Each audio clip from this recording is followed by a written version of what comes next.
Hi everyone, welcome to Navneet IAS academy. हम यहाँ पे जो है क्लास 8 की एनसीईआरटी जो है हिस्ट्री के उसे कवर कर रहे हैं एंड इस बुक का नेम है आवर पास्ट पार्ट 3। तो अब तक जो है इस बुक के हम टोटल 8 चैप्टर जो है वो कंप्लीट कर चुके हैं and today we are going to start the chapter number 9 जो कि काफ़ी ज़्यादा इंपॉर्टेंट है from the exam perspective and जिसमें हम बात करेंगे about the women, caste and the reforms, right. तो कौन कौन से यहाँ पे रिफॉर्म्स आते हैं regarding the caste system, regarding the womens, right. तो इनके बारे में पढ़ेंगे। जो डिफरेंट रिफॉर्मर्स हैं उनके बारे में भी हम यहाँ पे बात करेंगे जो कि काफ़ी ज़्यादा इंपॉर्टेंट है एंड मस्ट है क्वेश्चंस जो यहाँ पे पुट किए ही जाते हैं यूपीएससी प्रीलिम्स में from this chapter. Okay, so you can't afford to miss this chapter. उससे पहले मैं आपको ये बता दूं कि ये जो है मेरे टेलीग्राम चैनल का लिंक है। इस पे आपको जो है daily news articles to read जो है the Hindu and Indian Express की उसकी इंफॉर्मेशन मिलेगी। लिंक इसका जो है वो नीचे मैं डिस्क्रिप्शन बॉक्स में भी दे चुकी हूँ, डायरेक्टली वहां पे जाके आप इसे फॉलो कर सकते हो। चलिए स्टार्ट करते हैं chapter number 9 that is about the women caste and the reform. तो यहाँ पे जो है ना ये पूछा गया है डैड कि क्या आपको पता है कि अराउंड 200 साल पहले के बच्चे जो है वो किस तरह से रहते होंगे, लड़के एंड लड़कियां। नाउ अ डेज मोस्टली गर्ल्स जो है जो कि मिडिल क्लास फैमिली से बिलोंग करती है वो स्कूल्स जाती हैं एंड इवन बॉयज के साथ भी स्टडी करती हैं एंड फिर उसके बाद में फिर कॉलेज एंड यूनिवर्सिटीज में भी वो स्टडी करती हैं, फिर उसके बाद में जॉब्स भी करती हैं एंड वो जो है उन्हें शादी करने से पहले एक तरह से लीगली मैरिज करने से पहले जो है एडल्ट भी होना पड़ता है and according to the law they can marry anyone, कि जो है लॉ के अकॉर्डिंग वो किसी के साथ भी जो है मैरिज कर सकती हैं एंड किसी भी कास्ट जो है वो लड़का बिलोंग करता हो, कम्युनिटी से बिलोंग करता हो एंड इवन जो विडोज है they can also remarry too, right.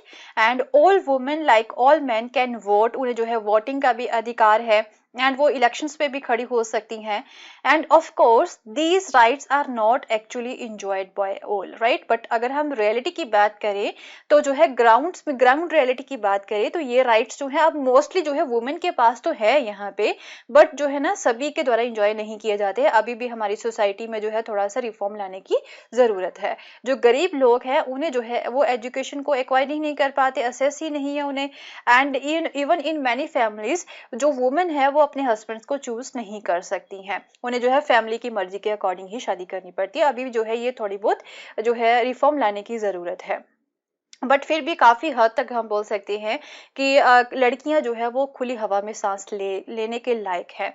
But अगर हम बात करें 200 साल पहले की जो चीजें थी वो बहुत ज्यादा डिफरेंट थी। बहुत चिल्ड्रन जो थे यहाँ पे, बच्चियां जो थी उन्हें जो है अर्ली एज में ही मैरिज जो है उनकी कर दी जाती थी एंड जो हिंदू एंड मुस्लिम मैन है दोनों ही जो है ना यहाँ पे मोर देन वन वाइफ जो है वो रख सकते थे and in some parts of the country जो विडोज थी ना उन्हें तब प्रेज किया जाता था कि अगर जो है ना जब उसके हस्बैंड की डेथ हो जाती है तो उसी आग में जो है वो खुद को भी जला ले, फिर उसे प्रेज किया जाता था एंड वुमेन जो इस तरह से जो है एक तरह से मर जाती थी उन्हें जो है सती बोला जाता था। Okay, mean virtuous women. तो वुमेन राइट टू प्रॉपर्टी जो था वो भी रिस्ट्रिक्टेड था एंड बिसाइड जो मोस्टली वुमेन थे उन्हें एजुकेशन को भी असेस नहीं था, वो पढ़ लिख भी नहीं सकती थी एंड कई पार्ट्स जो थे हमारी कंट्री के वहां पे ऐसा माना जाता था कि अगर लड़की जो है पढ़ लिख जाएगी तो वो विडो हो जाएगी एंड वो जो है हाथ से निकल जाएगी। तो सोसाइटी में मैन एंड वुमेन के बीच में तो डिफरेंसेस है ही यहाँ पे, उसके अलावा यहाँ पे कास्ट की वजह से भी जो है काफी सारे डिफरेंसेस हमें देखने को मिलते हैं। तो ब्राह्मण एंड क्षत्रिय जो है वो अपने आप को अपर कास्ट के लोग मानते हैं और उसके अलावा ट्रेडर्स एंड मनी लैंडर्स जो है वो अपने आप को वैश्यस मानते हैं एंड वो जो है सेकंड नंबर पे आते हैं, ये फर्स्ट नंबर पे आते हैं ब्राह्मण एंड क्षत्रिय।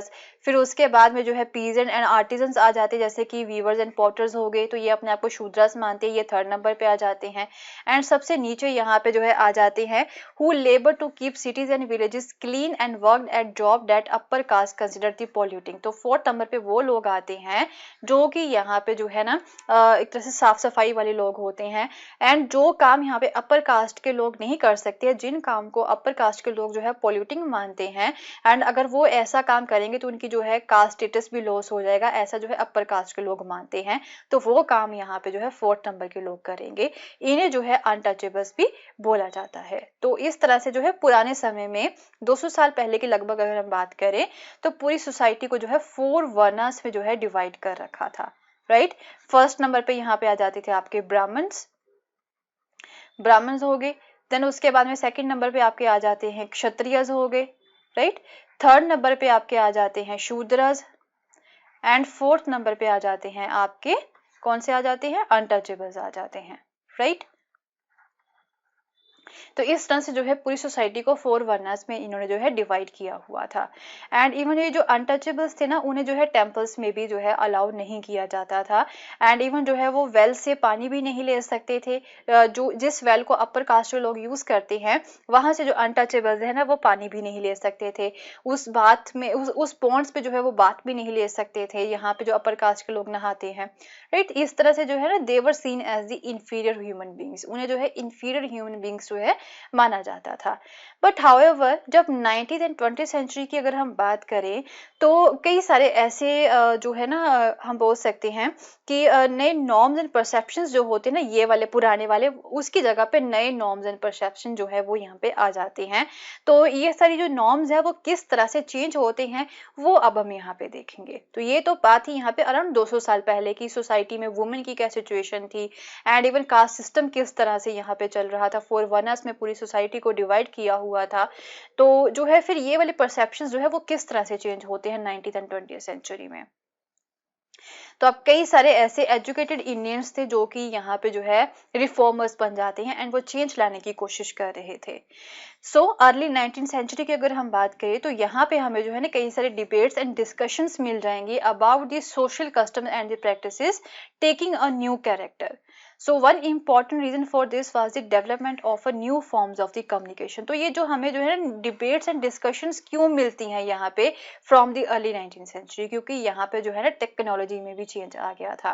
कम्युनिकेशन के नए तरीके यहाँ पे आ चुके थे। पहले यहाँ पे कम्युनिकेशन के तरीके नहीं थे, प्रिंटिंग प्रेस नहीं थी, मैगजीन्स नहीं थी, बुक्स अवेलेबल नहीं थी, राइट। तो जो है प्रिंटिंग प्रेस जब यहाँ पे आ जाती है, जब फिर इन चीज़ों को जो है प्रिंट किया जा सकता था, फिर जो लोग हैं वो अपने व्यूज को ज़्यादा से ज़्यादा मासेस तक पहुंचा सकते थे। तो कम्युनिकेशन की नई फॉर्म्स जो है ना वो यहाँ पे डेवलप हो चुकी थी। उसी की वजह से यहाँ पे जो है ना फिर लोग आप जो है चेंज की तरफ काम करना स्टार्ट कर देते हैं। तो ज़्यादा से ज़्यादा लोगों को वो प्रभावित कर सकते थे, बुक्स के थ्रू, न्यूज़पेपर्स के थ्रू, मैगजीन्स के थ्रू, लीफलेट्स के थ्रू, पैम्फलेट्स के थ्रू भी। ओके क्योंकि ये सारी चीजें जो थी ना वो काफी ज्यादा चीपर थी, एंड इवन जो है ना इजीली जो लोग हैं वो इसे असेस भी कर सकते थे देन दी मैन्यूस्क्रिप्ट्स, राइट। देयरफॉर जो ऑर्डिनरी लोग थे वो भी इन्हें इजीली पढ़ सकते थे, क्योंकि मोस्टली ये जो न्यूज़पेपर्स थे या फिर जो मैगजीन्स होती है ना, इन्हें लोकल लैंग्वेजेस में ही लिखा गया था। एंड ये जो है मोस्टली जो जितने भी रिफॉर्मर्स थे उन्होंने जो है लोकल लैंग्वेज को ही यहाँ पे यूज किया था अपने आइडियाज को लिखने के लिए एंड एक्सप्रेस करने के लिए।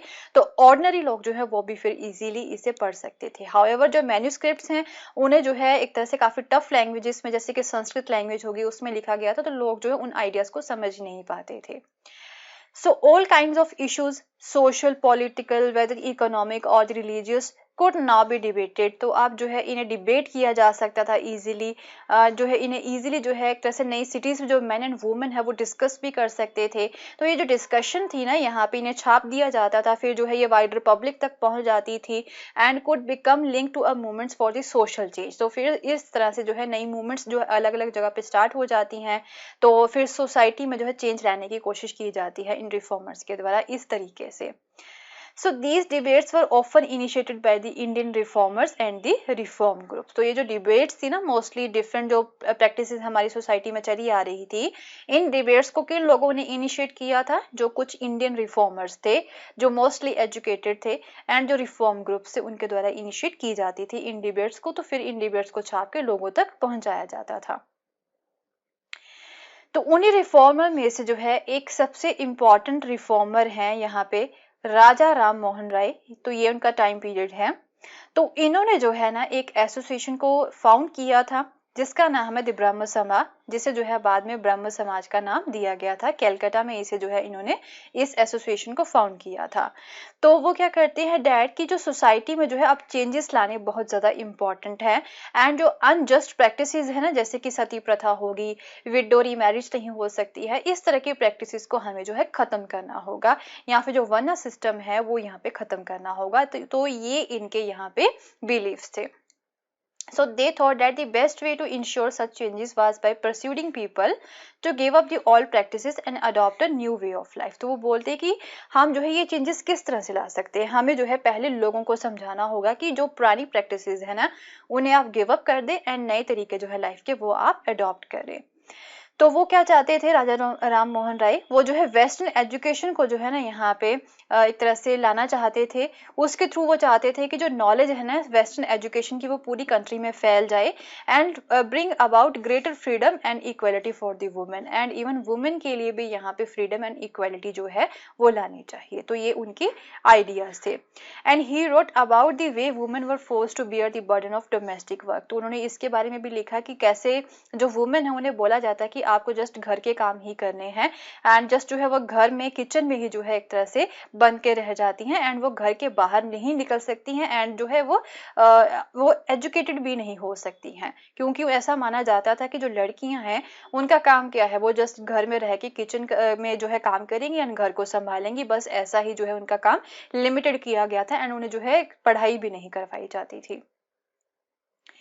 तो अब जो है विडोज की लाइफ को चेंज करने के लिए भी जो है काफी सारी जो है रिफॉर्म्स लाए जाते हैं। तो राजा राम मोहन राय जो है वो एक तरह से विडोज की लाइफ से भी जो है काफी ज्यादा एक तरह से वो दुखी थे एंड उन्होंने जो है सती प्रैक्टिस के खिलाफ भी जो है कैंपेन स्टार्ट किया था। तो राजा राम मोहन राय जो है वो कई सारी लैंग्वेजेस को जानते थे, जैसे कि संस्कृत लैंग्वेज हो गई, पर्सियन या फिर कुछ और भी इंडियन एंड यूरोपियन लैंग्वेजेस होगी, उन्हें वो जानते थे। So he try to show through his writings, फिर जो है उन्होंने फिर जो है अपनी राइटिंग्स के थ्रू जो है ना विडो की लाइफ के बारे में जो है बताने की कोशिश की। ये वो बोलते कि ये जो सती प्रैक्टिस है ना इसका यहाँ पे जो एंशिएंट टेक्स्ट है हमारे उसमें कोई भी सैंक्शन नहीं दिया गया है। जो आप यहाँ पे सोसाइटी में इस तरह की प्रैक्टिस करवा रहे हो, इस तरह की प्रैक्टिस जो है वो किसी भी एंशिएंट टेक्स्ट में जो है उसे सैंक्शन नहीं दिया गया है। इवन जो है कई सारे ब्रिटिश ऑफिशियल्स जो थे वो भी इंडियन ट्रेडिशंस एंड कस्टम्स को जो है क्रिटिसाइज कर रहे थे। तो वो जो है ना राजा राम मोहन राय को जो है सुनने के लिए काफी ज्यादा जो है वो विलिंगफुल थे, राइट। एंड फिर इसकी वजह से 1829 में राजा राम मोहन राय की कोशिशों की वजह से सती प्रथा जो है उसे बैन कर दिया गया था। तो जो स्ट्रेटजी जो यहाँ पे राजा राम मोहन राय ने अपनाई थी ना लोगों को एक तरह से बहलाने के लिए, मीन या फिर हम ये भी बोल सकते हैं लोगों को समझाने के लिए कि जो है जो पुराने टेक्स्ट है उसमें भी जो है इस तरह की प्रैक्टिसेस को कोई भी सैंक्शन नहीं दिया गया है, तो पुराने टेक्स्ट का एग्जाम्पल यहाँ पे लिया था उन्होंने। तो इस स्ट्रेटजी को जो है बाद वाले जो रिफॉर्मर्स थे उन्होंने भी अपनाया था। So whenever they wish to challenge a practice that seemed harmful, जब कभी भी वो रिफॉर्मर जब देखते थे ना कि कोई ऐसी प्रैक्टिस को जो कि हार्मफुल है, तो वो जो है ना पुराने जो एंशिएंट सेक्रेड टेक्स्ट है वहां से कोई वर्ड्स ले लेते थे या फिर कोई सेंटेंस ले लेते थे जो कि उसके उन लोगों के व्यू पॉइंट को जो है सपोर्ट करती थी। एंड फिर जो है लोगों का तो एंशिएंट टेक्स्ट में जो है काफी ज्यादा विश्वास था, लोग फिर जो है समझ जाते थे इन चीजों को। So they then suggested that the practice as it existed at present was against early tradition। तो इस तरह से जो है वो रिफॉर्मर लोगों को समझाते थे कि जो प्रैक्टिस यहाँ पे एग्जिस्ट कर रही है प्रेजेंट स्टेज में वो अर्ली ट्रेडिशन के अगेंस्ट है, ऐसा कुछ भी नहीं था पुराने समय में। So for instance one of the most famous reformer है ईश्वर चंद्र विद्यासागर, उन्होंने भी जो है एंशिएंट टेक्स्ट को यहाँ पे यूज किया था टू सजेस्ट दैट, ये सजेस्ट करने के लिए कि जो विडोज है वो भी रीमैरिज कर सकती है। इवन जो हमारे एंशिएंट टेक्स्ट है ना उसमें भी ये चीज लिखी गई है, उसे जो है सैंक्शन दिया गया कि विडोज जो है वो रीमैरिज कर सकती हैं। So his suggestion was adopted by the British officials and फिर जो है 1856 में लॉ पास कर दिया गया था जिसके थ्रू जो है विडो रीमैरिज को अलाउ कर दिया गया था। तो कई सारे जो लोग थे वो विडो रीमैरिज के खिलाफ भी थे एंड इवन जो है उन लोगों ने ईश्वर चंद्र विद्यासागर को बायकॉट भी किया था। So by the second half of 19th century तो जो मूवमेंट थी ना in the favour of widow remarriage वो जो है पूरे कंट्री में फैल जाती है। तो कई सारे तेलुगु स्पीकिंग एरियाज जो थे मद्रास प्रेसिडेंसी की, वहां पे वीरसलिंगम पंतालू जो है वो भी एक एसोसिएशन बनाते हैं विडो रीमैरिज के लिए। एंड और भी कई सारे यंग इंटेलेक्चुअल्स एंड रिफॉर्मर्स जो थे बॉम्बे में वो भी अब जो है कसम लेते हैं कि वो सेम कॉज के लिए विडो रीमैरिज के लिए काम करेंगे यहाँ पे। एंड नॉर्थ में यहाँ पे स्वामी दयानंद सरस्वती है और वो भी एक एसोसिएशन यहाँ पे फॉर्म करती है जिसका नाम था आर्य समाज, जो कि विडो रीमैरिज को सपोर्ट कर रही थी। सो yet the number of widows जो है जिन्होंने दोबारा से मैरिज की थी वो काफ़ी लो रहती उनकी नंबरिंग, काफ़ी कम ऐसी लेडीज़ जो कि दोबारा से शादी करती हैं। एंड जिन लड़कियों ने यहाँ पे शादी की थी दोबारा से, तो उन्हें जो है सोसाइटी में एक्सेप्ट ही नहीं किया जाता था। एंड कई सारे ऐसे कंजर्वेटिव ग्रुप्स थे वो जो है इस लॉ को काफ़ी समय तक जो है ना अपोज करते ही रहते हैं। So will continue with the same chapter in our next video. तो ये जो है फर्स्ट पार्ट था इस चैप्टर का, चैप्टर नंबर 9 का। इसका सेकंड पार्ट जो है वो नेक्स्ट वीडियो में लेके आएंगे। एंड कुछ और इम्पॉर्टेंट टॉपिक्स जो है जो कि एग्जाम पर्सपेक्टिव से काफ़ी ज़्यादा इंपॉर्टेंट है उसे हम यहाँ पे कवर करेंगे।